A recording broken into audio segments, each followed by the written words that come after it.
All right, moving further. Our next speaker is a consulting urologist, andrologist, sexologist, and a stem cell therapist since last over, more than 23 years now, since 2000. He's a regular speaker in national and international conferences across the world.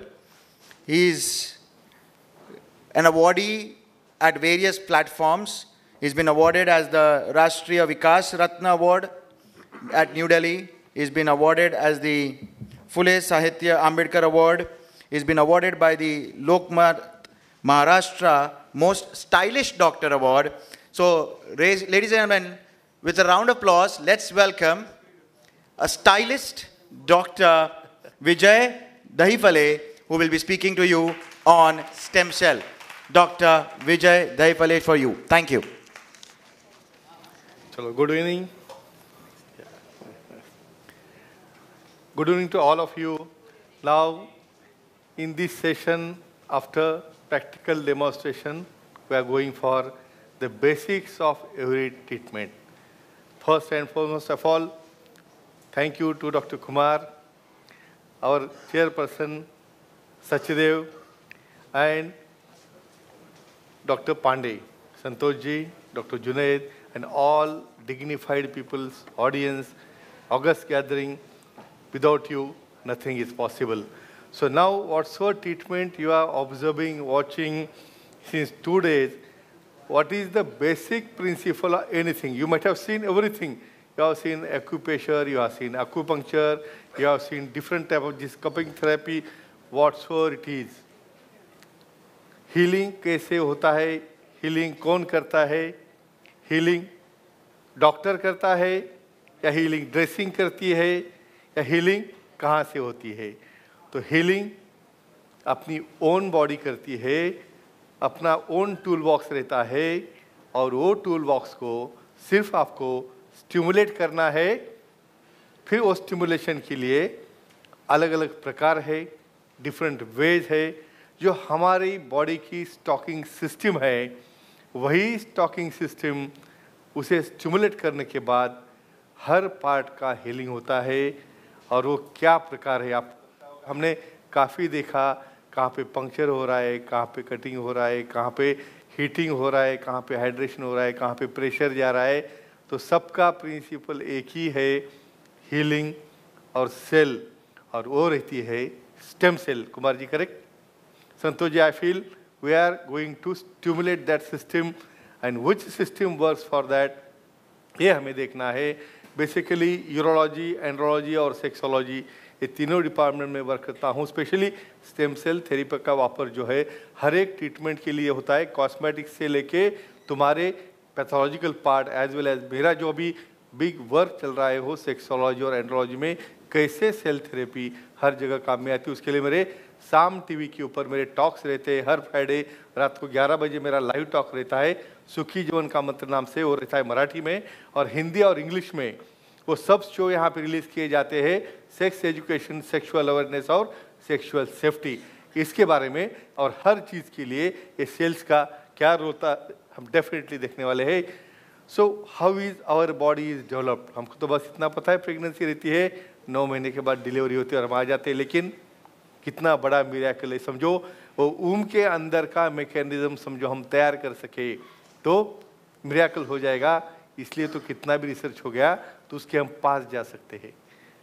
70% पास जा सकते हैं, 100% atmosphere नहीं बन सकता. उसे हम towards 100 लेने की तैयारी कर रहे हैं. कैसे एक काम करता है और कौन बनाता है सिस्टम बॉडी में, कैसे हीलिंग होता है और कैसे रिजल्ट मिलता है, देखेंगे वन बाय वन. यहाँ पे देखो, the special cells in the body are known as stem cells. The egg cell has the complete potential to develop into our beautiful body containing billions of cells that play different roles in our body. See here the zygote, blastocyst and embryo. Where you can see these stem cells, see over here. Inner cell, in this flow you can see stem cells derived from the inner cell mass, which differentiates bones, muscles, blood cells, neurons and liver. So what are these stem cells? कहाँ से आते हैं, कहाँ पे रहते हैं और कैसे हमें मिलते हैं? Stem cells are the cells in our body that work as a mother cells. These cells still remember how to multiply, how to grow into different type of functional cells, and these cells help us all throughout our life for routine wear and tear and also repair of the injuries. So injury is repaired by our body mechanism, and we doctors, we are supporting to that mechanism. We speed up that mechanism by different type of methods. So what are these methods? You can see over here. Which body parts have stem cells? कहाँ से ये stem cells कहाँ से लाने हैं? Basically अभी ये stem cell को हमें stimulate करने के बाद ही हमें मिलते हैं अपने ही body में till the end of your life. These cells are there in the body. कहाँ पे मिलते हैं? Bone marrow. A richest source है stem cell का, very convenient to obtain and also process. लेकिन ये femur में आपको दिखाने के लिए दिखाया सेक्शन रूटीनली प्रैक्टिकली ये स्टेम सेल्स हम आइलियक क्रेस्ट यानी नॉन मूविंग बोन, क्योंकि मूविंग बोन से वहाँ पे रेस्ट्रिक्शन आ सकता है, इसलिए आइलियक क्रेस्ट से ही वहाँ पे हम ये सेल्स लेते हैं. सेकंड पार्ट है fatty tissue, body fix deposit of stem cell, you can say very easy to obtain. और सबसे इम्पोर्टेंट अभी देख रहे थे ब्लड. आपको लगता हो भाई ब्लड ही बाहर आ रहा है और ब्लड से बाहर आने से क्या होगा, लेकिन यहाँ पे ये होता है. क्या करते हैं ब्लड में हम? वाइट सेल्स क्यों आ रहे हैं वहाँ पे क्यों इन्फ्लेमेशन रिएक्शन जनरेट कर रहे हैं? ट्रॉमा होने के बाद देखते हैं ना, खुद हीलिंग होना शुरू होता है, खुद ब्लीडिंग बंद होता है. देखो एक्सीडेंट में पूरा हाथ और पैर भी कट गया, वहाँ पे कोई डॉक्टर नहीं रहता, लेकिन बॉडी कोआगुलेशन से उसे खुद स्टॉप करती है. जब आप हाथ से दबाते भी बैठोगे, सो ब्लड को वाइप करना नहीं है. वाइप करने के बाद क्लॉट क्या होगा? तो we have to keep it pressed till its clotting time is there. तो ब्लड के क्या क्या सोर्सेस है? Richest source of active stem cells carry other material required for healing. उसमें इंटरफेरॉन से, इंटरल्यूकिन से, ये काफ़ी डेप्थ वाले फैक्टर है, लेकिन मैं सुपरफिशियल आपसे बात करूँगा. सॉरी, यहाँ पे अभी और कहाँ पे रहते हैं स्टेम सेल्स? तो cord blood cells and placenta, dental pulp. आपको पता है अभी कॉर्ड प्रिजर्वेशन किया जाता है. फ्यूचर में समझो बच्चों को कुछ ना हो जाए या कुछ हो भी गया, तो उसे वो सेल से हम रीडेवलप कर सकते हैं, वो सेल्स यूज़ कर सकते हैं. तो आपको पता है प्लासेंटा और कार्ड प्रिजर्व करने के काफ़ी सेल बैंक्स भी है, लेकिन फ्यूचर में 50-100 ईयर्स के बाद उसका क्या होगा अभी भी पता नहीं है. इसलिए यानी कोई फैशन निकली तो फैशन को फॉलो करते आगे नहीं जाता है, क्योंकि चलती फिरती बॉडी में हमेशा स्टेम सेल आपके साथ रहते हैं. इसलिए कोई नई चीज़ आ गई उसके पीछे भाग के वो स्टोरेज का आगे क्या होगा अभी भी किसको नोन नहीं है. अभी आगे कुछ इन्फॉर्मेशन देखते हैं. देखो, अप टू चाइल्ड से लेके till dying we have a live body. अपनी बॉडी खुद की एक बहुत बड़ी लैब है. बस वो लैब को कैसे एक्टिवेट करना है भाई, योगा से करेंगे, एक्सरसाइज से करेंगे, प्राणायाम से करेंगे, कुछ भी करने से करिए वो एक्टिवेट होती है, लेकिन करने के बाद अदरवाइज नहीं. नेक्स्ट वी गो नेचुरल और intrinsic role of stem cell. अभी आपको लगता होगा ये स्टेम सेल करते क्या होगे? समझो कहाँ पे भी इंजरी हो गई तो बाहर वाली तो हमें कट होने वाली दिखती है, लेकिन हम तंबाकू खाते हैं, गुटखा खाते हैं, ड्रिंक करते हैं तो अंदर काटते जाता है, लेकिन फिर भी कुछ नहीं होता, क्योंकि healing system is always running in the body, always wear and tear is going on, routine wear and tear, outer skin और स्टमक लाइनिंग. कभी ब्लीडिंग होती है मुंह से, कभी ब्लीडिंग होती है अपने, जो माइक्रो ब्लीडिंग हमें दिखते नहीं है, लेकिन you are so lucky the god has made in such a way it heals on its own. Again, injury or wound healing. It's external, we can observe it. Internally, rupture of very small blood vessels, minute ulcers, कभी पता भी नहीं चलता है भाई, even brush करते हुए भी कभी हम इंजोर कर जाते हैं. उस वक्त जो मेटालिक टेस्ट आता है हमें लगता है भाई कहाँ तो ब्लीडिंग हो रही है, बट लेटर ऑन ऑटोमेटिकली ये interferon, growth factors, platelets, they aggregate and they are helping for you. So don't disturb that cellular system which is difficult to generate. So beauty is even under injured condition, body's intelligence works perfect towards wound healing. What is autologous cellular therapy? This is most important. These cells only autologous, they are only permitted for cellular therapy because there is still study going on. What happens if suppose any other cells are taken? So what are autologous? These specialized cells from the patient's body are used to achieve repair by what mechanism? Regeneration. यहाँ पे नए sales तैयार होते हैं बाद में replacement, भाई जो पुराना है उसको निकालना है और नया आ जाता है, इसलिए तो हमारे बॉडी में ये चेंजेस होते रहते हैं। और रिजुनेशन healing is achieved. Pandey ji शायद निकलना है, आपको लेट हो रहा है, करेक्ट? नो प्रॉब्लम, आने के बाद पक्का हम मिलेंगे, डोंट वरी। तो रिजुनेशन की वजह से पांडे जी का नाम आ गया। तो डेफिनेटली रिजुनेशन जो है वो स्टेम सेल से ही होता है और that works very perfectly as the cells are from the patient body. क्या फायदा है उसका पेशेंट का बॉडी रहने की वजह से? Safe and without no side effects, is very efficacious and can be done without surgery. यहाँ पे सर्जरी की जरूरत नहीं है। और ये रहता है ट्राइड, यानी कैसे अपने बॉडी में हीलिंग चलता है। अभी जो देख रहे थे ना, ब्लड आ गया, हमने एक्यूप्रेशर किया, एक्यूपंक्चर किया, सबको लगता है यहाँ पे पीठ पे किया तो सब बॉडी की तरफ कैसे चला गया? क्योंकि वो इन्फ्लेमेशन जो रहता है अपने बॉडी में रिजोनेट होने के लिए, रीजनरेट होने के लिए और रिस्टोर होने के लिए ये मैकेनिज्म कॉन्स्टेंटली चलते रहता है। तो इसलिए हमें थैंक यू कहना चाहिए गॉड को, भाई खुद होके वो अपने को रिपेयर करने के पीछे पड़ा है। सिर्फ आप इच्छा रखो, उसको एक्टिव रखो, इसलिए ये महत्व योगा का, प्राणायाम का, सबका है। लेकिन ये सेल थेरेपी में क्या इंपॉर्टेंट है? देखो, the right things are to be put in a right place at the right time. ये बहुत इंपॉर्टेंट रहता है। और इसमें मिसमैनेजमेंट है सिलेक्शन क्राइटेरिया। सिलेक्शन अच्छा किया तो रिजल्ट अच्छे आते हैं। How does it work? यहाँ पे after initial consultation, when patient comes to OPD, we have to have a discussion, we create a protocol, how the settings are there, how the cycle is there, then हमें वहाँ पे ये sales को stimulate करने के लिए पांडे जी कुछ pre medication देने पड़ते हैं, क्योंकि ऐसे ही सिस्टम ऑन नहीं होती है। That medication you have to start, you have to remove the cells from your body. तो कैसे, बहुत बड़ी रिस्की प्रोसीजर नहीं है, सादा लोकल या कुछ सिलेक्शन देके यहाँ पे पंक्चर करके हम सेल्स निकालते हैं आइलिक क्रेस्ट से, वहीं से ग्लूटेल रीजन से फैट निकालते हैं और पेरिफेरल रीजन से ब्लड निकालते हैं। ये रहता है मैकेनिज्म। और ये प्रोसेस जो है जब हम स्टार्ट करते हैं, उसे जनरेट होने के लिए 45 डेज टू 2 मंथ्स का पीरियड है। तब तक वो जनरेट होने में जो ड्यूरेशन है, वहाँ पे केयर लेनी है, कुछ मेडिसिन लेने हैं या कुछ कैटालिस्टिक ड्रग लेने हैं। हाउ दे वर्क, अभी यहाँ पे सेल्स कैसे वर्क करते हैं इसकी सर्टेनिटी नहीं है, लेकिन फिर भी यहाँ पे कुछ एजम्पशंस या कुछ डेरिवेशंस अब तक जो आए हैं, उसका कहना है after administration they reach to the injury site of injury. It's natural intelligence, हमें बोलने की जरूरत नहीं है, बॉडी खुद कर लेती है। The presence of biofactor, the stem cells grow to become the cells that can replace or repair the injured cells and when supplemented by allied treatments like again see here. खुद होके काम नहीं करेंगे, physiotherapy है, diet है, योगा है, activation, जिसका faster और हम ग्रोथ भी बढ़ा सकते हैं। अभी यहाँ पे काफ़ी ये टॉपिक बहुत वास्ट है, यानी हम चेहरे से लेके पूरे बॉडी तक का हम डिसाइड करेंगे तो हर एक का रिपेयर स्टेम सेल से होता है। Leukaemia, plastic anaemia, beta thalassaemia, sickle cell, Fanconi's anaemia, inborn errors of metabolism, ऐसे 80 प्रकार के जो डिफरेंट हिमेटोलॉजिकल प्रॉब्लम्स है, ये भी स्टेम सेल से रिकवर होते हैं। अभी यहाँ पे there are many diseases, disorders that do not have any solutions today.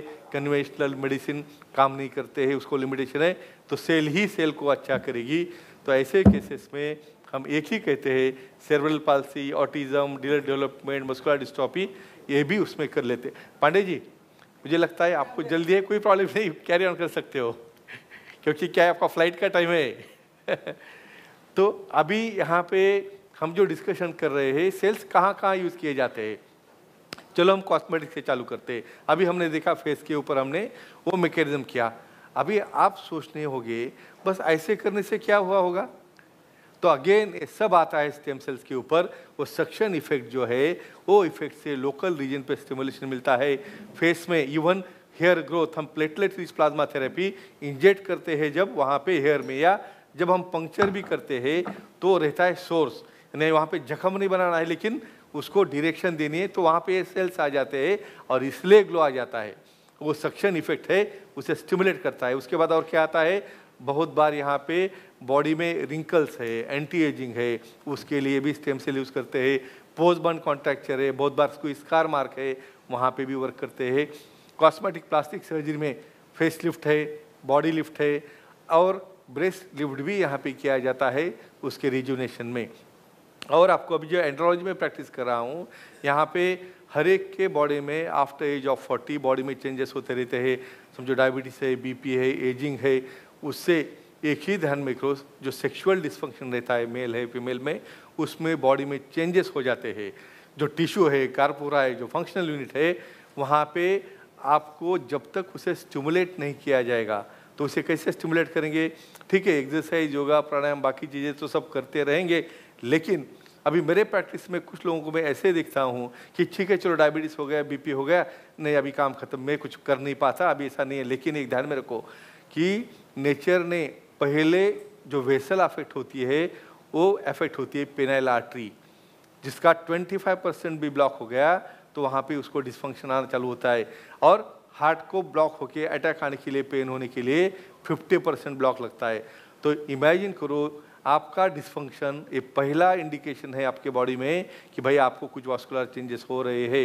ये डिसीज़ नहीं है, ये डिसऑर्डर है आपके लाइफस्टाइल का, तो इसे रिपेयर करना ही करना है। बहुत बार लोगों को लगता है हम इरेक्टाइल डिस्फंक्शन की ट्रीटमेंट ले रहे हैं, मतलब उसका काम इरेक्शन ही है क्या? नहीं है, उसका ब्लड फ्लो बढ़ाना है, ब्लड सप्लाई बढ़ाना है, तो उसके लिए ये प्लेटलेट्स काम करते हैं। तो प्लेटलेट रिच प्लाज्मा थेरेपी, यानी जो लोगों को मेडिसिन नहीं काम कर रहे हैं क्योंकि वेसल ब्लॉक है, नैरो उसका डायमीटर है, तो ये प्लेटलेट्स हम उसे इंजेक्ट करते हैं आफ्टर एक्टिवेशन। और वो इंजेक्ट करने के बाद हम कुछ वैक्यूम डिवाइसेस, जैसे वैक्यूम डिवाइसेस आपने बैक के ऊपर देखे हैं, वैसे ही डिवाइसेस वो रहते हैं हमारे पेनिस को अप्लाई करने के लिए। और वो कॉम्बिनेशन से उसकी क्वालिटी, उसका सेंसेशन, उसका ड्यूरेशन, ये सब काम में आता है। और इसी तरह से फीमेल्स में भी जो वियर एंड टियर है, समझो मेंसेस है, बाद में फिर डिलीवरी हो जाती है, वो भी नेचुरल है सब चीज़ें। तो ऐसे केसेस में उनका जी पॉइंट जो है मिसप्लेस हो जाता है। तो क्या करना है, ये सिर्फ क्रीम या ऑयल लगा के उसको अच्छा नहीं होता है, तो उसमें भी वो शॉर्ट थेरेपी रहती है, जिसके अंदर यही एक्टिवेटेड सेल्स हम यूरेथ्रा और वेजाना के अंदर जब इंजेक्ट करेंगे तो वहाँ पे नया लेयर बन के इवन सेंसेशन ही नहीं, तो एजिंग से जो आपको यूरिन लीकेज होता है, स्नीजिंग है, कफिंग है, ये आपका पेल्विक फ्लोर जो है जब काम नहीं करता है, तो ऐसे वो शॉर्ट थेरेपी से डेफिनेटली बहुत अच्छा रिजल्ट आता है। और उसके बाद हम कॉम्बिनेशन थेरेपी देते हैं।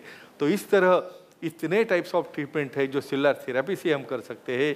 तो यहाँ पे एक ही ध्यान में रखना है, नेचुरल मेथड से आपको रिजल्ट मिलने के लिए ये सेल्स को स्टिमुलेट करना पड़ता है। यहाँ पे एक शॉर्ट में आपको पीडियाट्रिक में जो कंडीशंस रहती है, सेरेब्रल पाल्सी, हम देखते हैं बच्चों को सेरेब्रल पाल्सी है, वहाँ पे अच्छी तरह से मूवमेंट नहीं होती है, उसकी ब्रेन की डेवलपमेंट नहीं रहती है, उसको मेमोरी लॉस रहता है। ऐसे केसेस में इन शॉर्ट यहाँ पे दिखाऊंगा, ये सेरेब्रल पाल्सी कौन से टाइप की रहती है, मोनोप्लेजिया, एमीप्लेजिया, डायप्लेजिया, क्वाड्रिप्लेजिया। तो ऐसे केसेस में अभी दवा काम करने का तो रोल निकल जाता है, लेकिन जब हम ये सेलुलर थेरेपी शुरू करते हैं तो डेफिनेटली यहाँ पे हम ट्रीटमेंट देके उसे धीरे धीरे कैसा, इस जब पिक्चर दिखाऊंगा आपको मैं कि उसमें आपको कैसे सेल्स डेवलप होते हैं, किस तरह से न्यूरॉन डेवलप हो जाते हैं और किस तरह से ये काम करना शुरू होते हैं। इवन न्यू आर्टेरियोजेनेसिस, न्यू वास्कुलोजेनेसिस और न्यू फाइब्रोजेनेसिस, यानी नयो फाइब्रोब्लास्ट यहाँ पे तैयार हो जाते हैं और इस तरह से क्योर होना चालू होता है।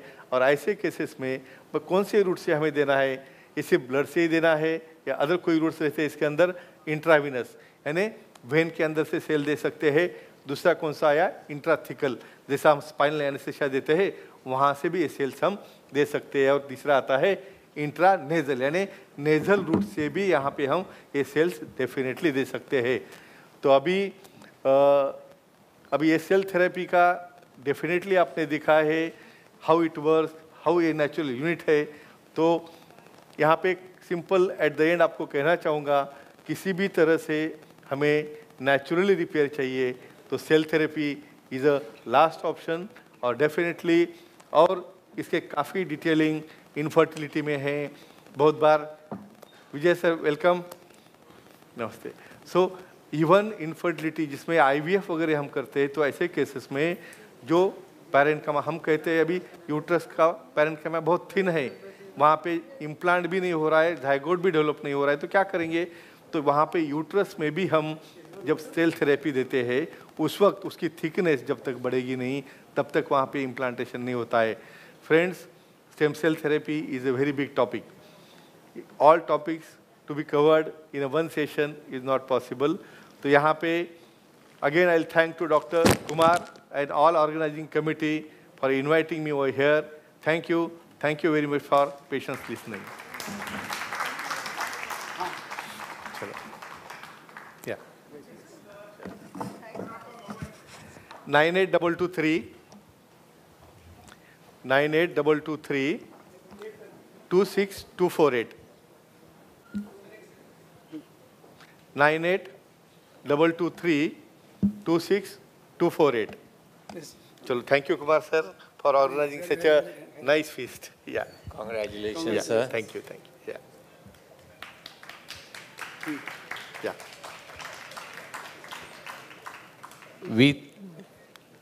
We all on behalf of, Chalo, thank you, sir. so 1 minute.